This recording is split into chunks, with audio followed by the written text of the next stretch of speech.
ito na po ang aking van ngayon after po ng delivery ko ng 4 na araw. So, kahit pa paano po, nakarami po tayo.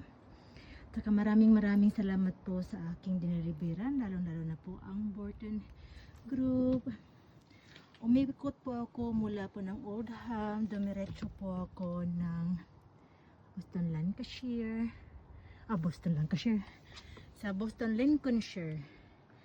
Yan po, ito pa mga paninda aking natitira. After po Boston, pumunta po ako ng Lincoln, nakilala ko po doon ang mga bagong Pilipina, nagiging customer ko na rin sila.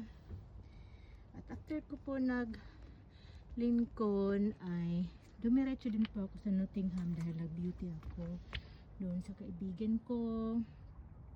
At after ko po Nottingham, dumiretso po ako sa Burton-on-Trent for the group delivery.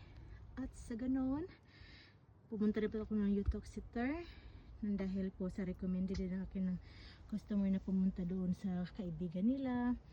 At after doon po ako natulog sa aking friend na si Kay Pam doon sa Derbyshire, sa Derby po.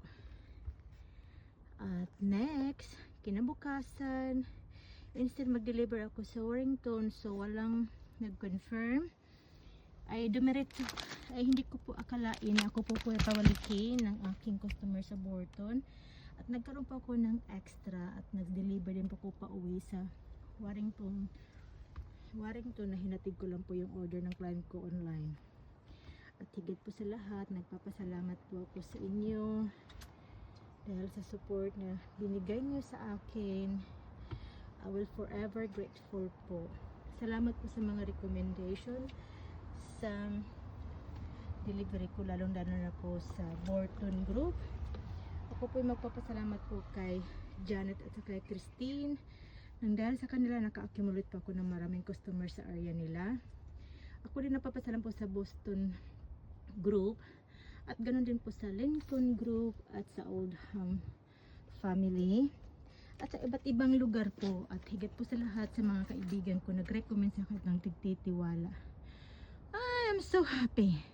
Hiningal ako dahil kakalinis ko lang ng aking van. My van is my life. Kaya masipag po talaga ako. At saka ang sarap ng pakiramdam na ang daming sumuporta po sa aking delivery. Tumatanggap po ako ng group delivery. Mas maigi po yun sa akin kung ako pa ang tatanungin. Kasi syempre, kahit paano po nakatipid din po ako ng gasolina. Kasi